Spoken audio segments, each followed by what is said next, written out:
The really useful traction engine.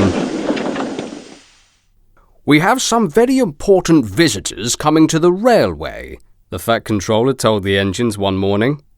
"A group of school children on the mainland have won a prize for their work on steam railways, and their special prize is to come and meet all of you." The engines were flattered. They thought it a great honour and wanted to make the children's visit extra special. "What do you think the children will enjoy doing?" asked the Fat Controller. "I could take them for a picnic on my branch line," suggested Thomas. "Why don't we give them a fast spin on the turntable at the big station?" said Gordon. "If the men spin the handle fast enough, it'll be like a fairground ride." "Or they could wait for a big gust of wind to spin it around instead," laughed Henry, looking at James, who gave him a look. "I could do tricks with the trucks," put in Percy. "If I stop 'em quickly and they bump and bang into each other, it'll be just like the Dodgem cars." They could wash and polish my paintwork," said James.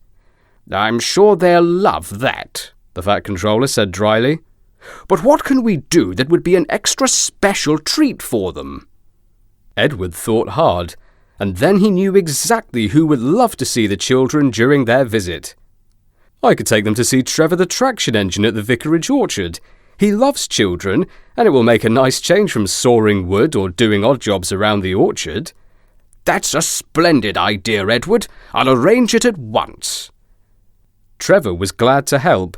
Jem Cole and the vicar bolted a long wooden seat to Trevor's bunker so that he could carry a few children at once. He couldn't wait to see them. When the day came, the engines gave the children a lovely day. They loved their ride on the branch line, and as a special surprise for the picnic, the Fat Controller sent a big cake in the shape of an engine. They squealed with laughter when Gordon took them for a fast spin on the turntable.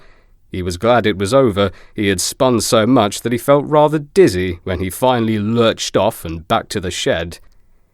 They clapped and cheered when Percy bumped and banged the trucks around, and James was impressed with how well they managed to polish his smart red paint until it glistened in the sun. But Trevor was happiest of all, chuffering around the yard, giving the children rides all day until it was time for them to go home again.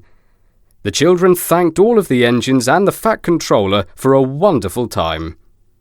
"What did you like best?" asked the Fat Controller. Gordon was sure his spins on the turntable had given the children a thrill. Thomas was certain the picnic had been the highlight of the day. Percy thought his bumping and bashing would have been their favourite, but the children all agreed. "The rides on Trevor were the best of all. He's such a kind traction engine," they told him kindly. Trevor couldn't believe it. He was pleased. "You know, some people say I'm old-fashioned, but there's nothing wrong with that, is there?" "Of course not," chortled Edward. "They say I'm old-fashioned too, but everyone knows I'm a really useful engine. And so are you. Trevor, the really useful traction engine."